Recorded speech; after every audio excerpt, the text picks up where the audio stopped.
What could you achieve? Who could you become if the opinions of others lost their grip on your mind? Most people never find out. They spend their lives performing for approval, measuring their worth by applause, and letting someone else's fears shape their future. They call it humility, responsibility, or being realistic. But the truth is simpler. They're afraid. Afraid of judgment, of standing alone, of disappointing those who never dared to pursue anything themselves.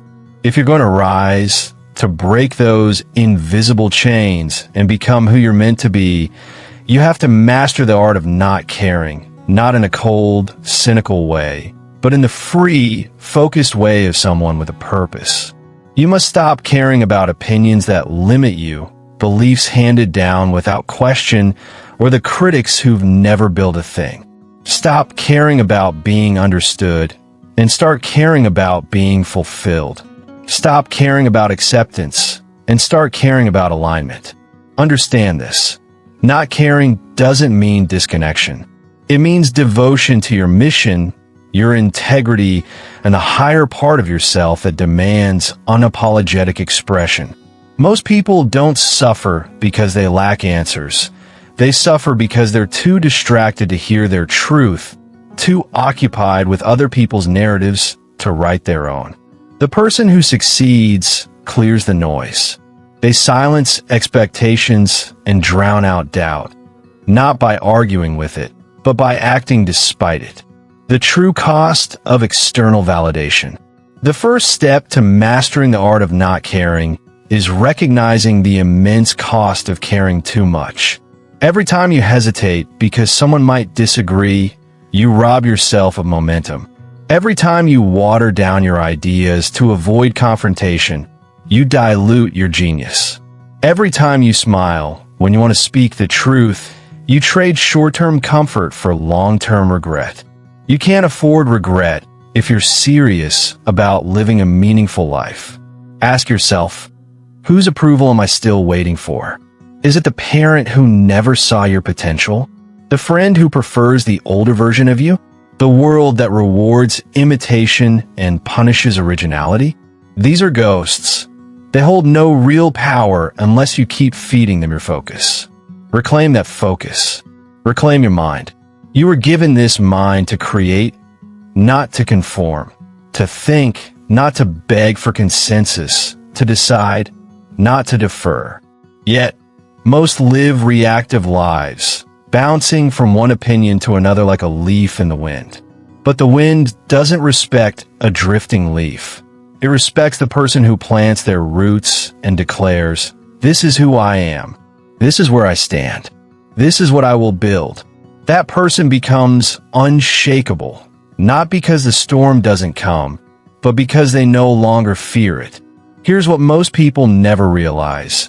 The moment you stop trying to win approval, you start winning attention, not the desperate, fading kind, but the grounded, magnetic kind. People are drawn to those who are free. They admire what they can't control. When you carry yourself with inner certainty, others feel it, even if they don't understand it. That's why the most influential figures in history were often misunderstood. They were ahead of their time, and so are you. But you won't rise by accident. You'll rise by decision. By choosing to live by principle, not by pressure. By choosing to think, speak boldly, act decisively. And yes, by choosing not to care about what doesn't matter. Retraining your mind with autosuggestion. Your subconscious mind doesn't respond to logic. It responds to repetition. So, if you constantly repeat the thoughts, fears, and limitations of others, your subconscious will absorb them as truth. You'll become afraid of your voice, doubting your instincts. But if you start now to feed your mind with new affirmations, statements of power, conviction, and unfiltered self-belief, you'll retrain that subconscious. Say these to yourself daily, not with empty repetition, but with emotional intent. I am free from the need to please. I am guided by purpose, not pressure. I think independently. I trust myself. I express truth with love, and with strength. I do not shrink. You're not speaking to the world. You're speaking to yourself. You're reminding the deeper part of you that you're no longer interested in performing. You're here to become. And becoming requires saying no often. No to distractions. No to gossip. No to energy leaks. No to the lure of fitting in. Every yes to someone else's agenda is a no to your greatness. Let that settle in. You can't live fully if you're still asking for instructions from those who've never walked your path. Greatness demands separation, at least for a season. You must be willing to withdraw from the noise long enough to hear your signal. You must step back to step forward. This isn't weakness, it's wisdom. An oak tree doesn't grow by being in the crowd. It grows by stretching deep into the earth and high into the sky, undistracted. So must you. Once you taste this clarity, this internal authority, you'll never trade it away. You'll never again put your future in someone else's hands, be owned by their opinion, flattered by their approval, or paralyzed by their disapproval. You'll stand not in arrogance, but in awareness, not above others, but beyond their control. The indifference of the world is a gift. The world isn't against you. It's indifferent, and that's a gift. It means you're free to shape your life according to your design. You don't need a green light. You are the green light. You don't need permission to create, speak, or lead. You must permit yourself. When you do, the world adjusts. So, the question isn't what will they think? The question is, what will I become if I keep waiting? You already know the answer. You'll stay small, shrink, comply. You'll be liked but not respected, accepted but not fulfilled. And one day, you'll wonder what could have been. Let that thought shake you awake, because the moment you stop caring about what they think is the moment you begin to care about what truly matters. Your peace, your power, your purpose. They're waiting for you, not in the spotlight, but in the silence, in the choices you make when no one's watching, in the stand you take when no one applauds, in the truth you speak when your voice trembles. When you live like this, you become something rare, sovereign. That's the first law of success, self-governance. To lead others, you must first lead yourself. To influence the world, you must first liberate your mind. To rise, you must stop seeking to be raised and instead rise from within. That is the way. That is the truth. That is the art of not caring. The magnetic power of inner certainty. Once someone begins to live with this clarity, this sacred detachment from outside noise, their life shifts in unexplainable ways. They speak less, but with more weight. They act slowly, but with precision. They stop seeking motivation from others and start drawing direction from within. Slowly, the energy of need falls away. That craving for validation, that hunger for applause, that longing for agreement, all of it loses its grip. The person who has found their center doesn't need to be pulled in any direction. They become a source, not a seeker. Here lies the true power of not caring. You no longer live for attention, but from attention to your thoughts, principles, and desires. You no longer chase, you attract, not through force, but through frequency. Once you detach from needing others to see you, they begin to notice you. But remember, it's not enough to know this. You must live it. Knowledge is potential. Application is power. So, make it your mission to no longer betray yourself. When your intuition whispers, speak. Don't silence it. When your instincts say, walk away, don't wait for confirmation. When your soul cries, this is your path, stop asking for a second opinion. Every time you honor that voice, you expand.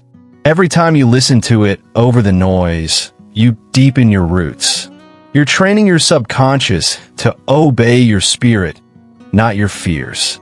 Cultivating your environment and purpose. Consider the role of your environment. If you're constantly surrounded by people who mock your clarity, question your evolution, or pull you back into conformity, you must rise above them.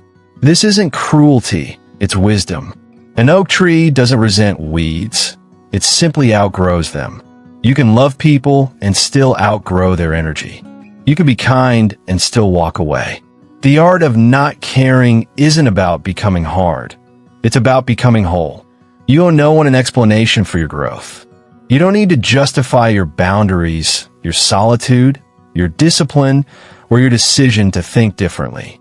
When you live by principle, your life becomes the evidence, your peace the proof. The ones meant to walk with you will recognize it, not by what you say, but by how you show up. This is also why the principle of definiteness of purpose is vital. When you are certain of your mission, distractions lose their appeal and opinions lose their weight. The moment you get clear about who you are and what you're here to do, life becomes quieter, not because the noise goes away, but because it no longer enters you. You develop spiritual immunity. You hear it, but it doesn't shake you. You see it, but you don't react to it. You keep walking straight, strong, and sure. The confident person isn't someone who never doubts. They're someone who refuses to be directed by doubt. They feel it, but move anyway. They acknowledge it, but don't bow to it. They continue, not because they're certain of the outcome, but because they're certain of their intention. That's what makes them magnetic. Not their perfection, but their integrity. Integrity means you are whole. It means you're the same in the dark as in the light. It means you no longer perform, you embody. People trust that. They may not understand your choices, but they'll feel your authenticity, and authenticity is the new currency. It can't be bought, faked, or stolen. It's earned through daily alignment, through thousands of unseen choices, through the discipline of living from the inside out. Faith, fulfillment, and sacred confidence. The person who doesn't care what others think isn't without belief. They simply choose where to place it. They no longer place it in people's moods, fleeting trends, or public opinion. They place it in universal law, in their God-given power to choose their thoughts, in the divine principle that what is sown in silence will be reaped in season. This faith becomes a shield. It guards their mind and sustains them when the world is quiet. It becomes their source of rest. When you walk by this kind of faith, you stop forcing things, begging, or pretending. You do what you're here to do. You build with focus, move with peace. You let others talk while you plant seeds. And when the harvest comes, they'll wonder where you came from, but you'll know you were always becoming. Caring too much leads to misalignment, and misalignment leads to exhaustion. How many people are tired, not from hard work, but from emotional compromise, because they keep saying yes when they mean no, showing up for everyone but themselves. That's not service. That's self-abandonment, and you must end it now. You weren't made to live fragmented or to be a mirror of others. You were made to reflect truth, to radiate your design, to live as a complete expression of the life force within you. Every time you suppress that, you pay a heavy price in energy, focus, and peace. But when you stop caring about what people think, you stop paying that price. You start investing that energy into things that compound. Your vision, your craft, your well-being, your legacy. And when your energy compounds, your confidence grows, not from compliments, but from consistency. Not from attention, but from alignment. That confidence becomes sacred. It's no longer situational or negotiable. It becomes who you are. The marks of mastery and true success. How do you know you're mastering the art of not caring? You don't explain as much. You don't rush. You don't justify. You make peace with being misread. You say less, but what you say lands with weight. You feel more grounded in silence than in the spotlight. You care deeply about the mission and less about the surrounding noise. This is the kind of person who builds movements, births ideas, and carries an uncopyable presence. They've made the decision, once and for all, to live by truth, to serve without need, to create without compromise. And the world? It adjusts. Slowly at first, but eventually it bends toward the person rooted in their convictions. It may resist and test them, but in the end, it must acknowledge them because the fruit of their life becomes undeniable. You are that person, and you're being called to live that life. You don't need to care about the crowd when you're building for eternity. The final level of not caring isn't rebellion, it's sovereignty. It's when you no longer need to protect your energy because your energy is no longer influenced by anything outside of principle. It's when you can walk into any room, hear the noise, feel the pressure, sense the judgment, and remain unmoved. You're no longer shrinking or defending. You're simply being. That is the ultimate liberation. This level of strength isn't inherited or given.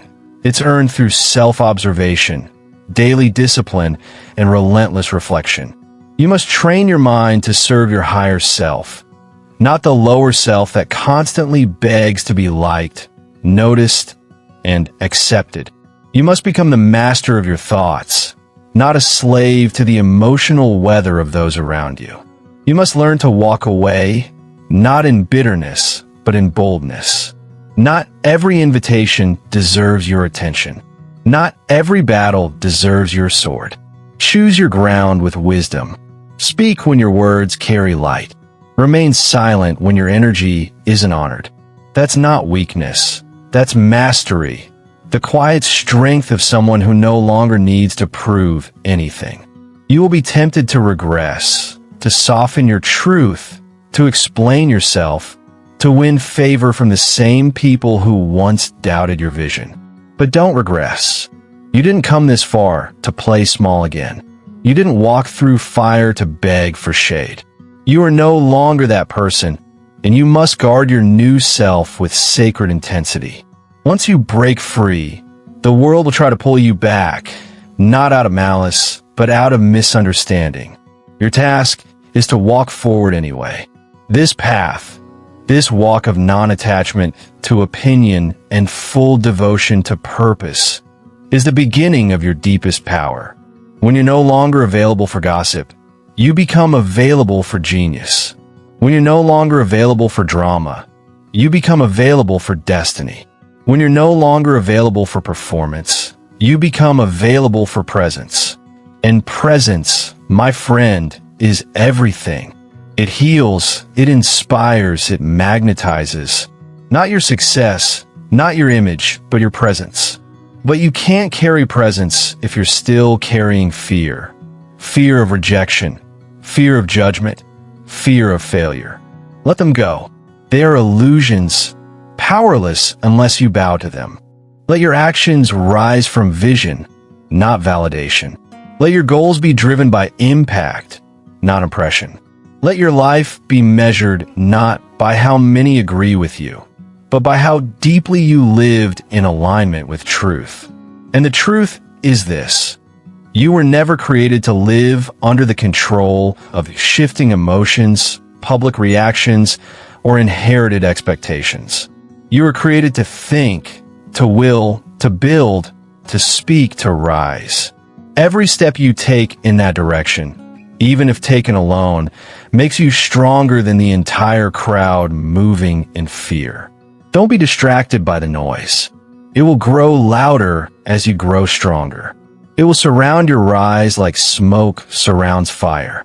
But remember, smoke cannot burn you. The fire is within you. And as long as that fire burns for something real, something bigger than your image, something truer than applause, then you are unstoppable. Yes, it will cost you.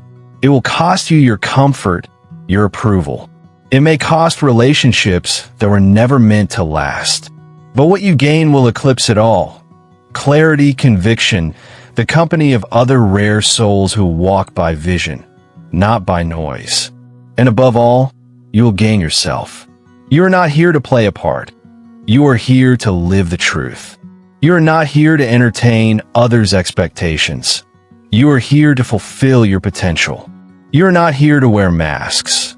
You are here to be seen, Seen by yourself, seen by God, seen by those who are ready to rise beside you.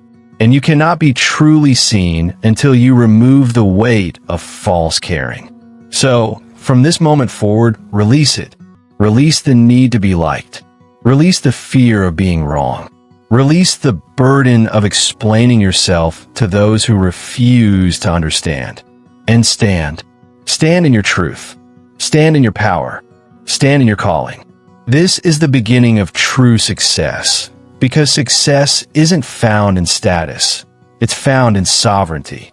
It's the ability to walk into a room without changing your tone, to speak truth without bracing for rejection, to build your work without chasing applause, to give your best without needing it to be received perfectly. It is to walk in peace when misunderstood, to lead when questioned, to love when judged, to keep becoming when others would rather you stay small. When you live like this, something miraculous happens. You begin to care again, but about the right things. You care about your health, your integrity, your mission, your inner circle, your alignment, and your legacy. You care deeply, but selectively.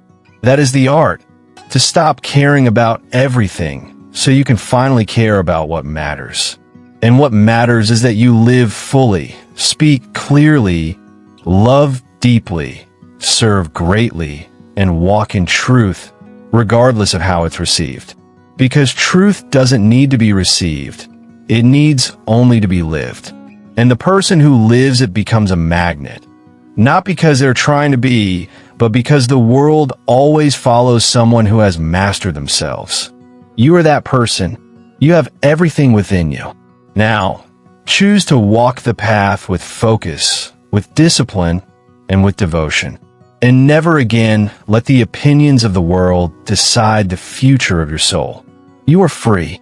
Now live like it. What specific aspect of living like it feels most challenging or exciting to you right now?